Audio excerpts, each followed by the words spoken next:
And she's like, there's a lot of stuff that I want to improve in this program. She's like, we have all these people come in and they go, we have this great session, like internal and external speakers, and people don't go out of the sessions and actually do anything in their jobs. Right? She also said we get this great feedback that these programs help people professionally, but they're not personally helpful. Right? She also said we've done this program for a couple of years, we've got all these alumni, we have like 60 to 80 people go to it every year, but we're not building community around this. Right? And then lastly, she said we spent about $100,000 last year on a coaching platform, and no one signed up for a coaching session. Can we like embed coaching in there? So I heard all of these things, and I'm like, Lisa, I know exactly what to do. I showed her my cohort learning experience thing, which the Offbeat community picked up in the past, and she was like, Andrew, that's just a picture. Can you actually tell me how it's works? And I'm pleased to say, over the course of this year, we've done an incredible job with Workday. And there's a lot going on here. I think we're going to send the slides out, by the way, so I'm not going to spend a lot of time on it. But we've had an NPS score of 66, skills improvement across the board, and over 24 new ideas generated for the business through the creativity workshop. So I'm going to talk today about how we pull this off, and I'm going to talk through 3 sectors. One is you cannot personalize high potential programs for leaders enough. Second is that every interaction matters. And third is that you must distinguish between the journey and the destination.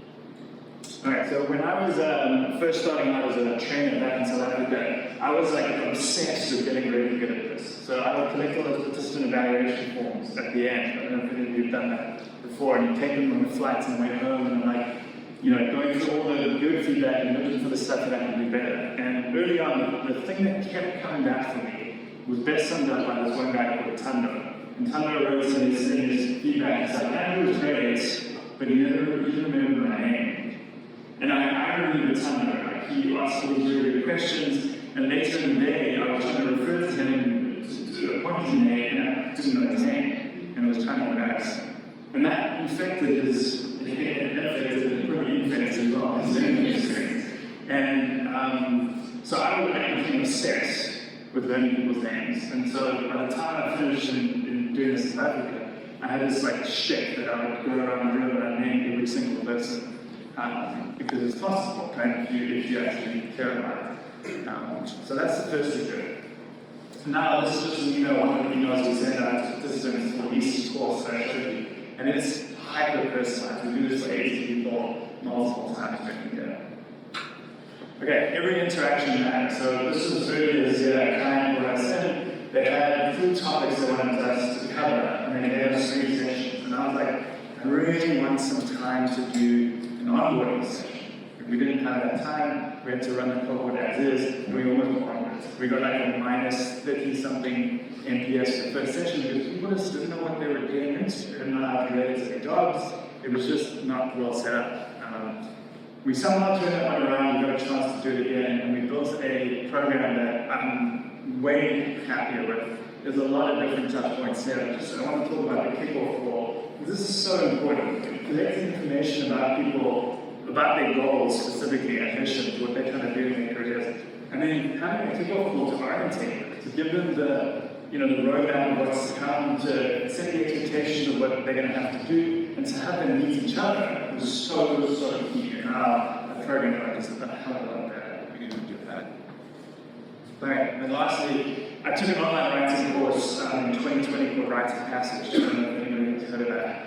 First time I took it, I was so overcome with imposter syndrome. I was like, these people are phenomenal online writers. They're like level 12, and I'm sitting at level 3, and I just couldn't face it. So I would have my camera off in the main sessions. When the breakout started, I'd drop off and I'd wait like 15 minutes and then go back on. Like, I just didn't want to talk to people because what did I, right? But I kind of went to the corridor, I took all the breakouts, and then I realized, like, whoa, it's actually a lot more people like me, right? There's someone level 3, there's level 4, So I really learned more about that. So when that program ended, I signed up to become an alumni. Was that it? Oh, whoa. Can I restrict you to that? Yes, sorry, man. And I learned from doing that you learn way better from people if you're by talking to people at level 2.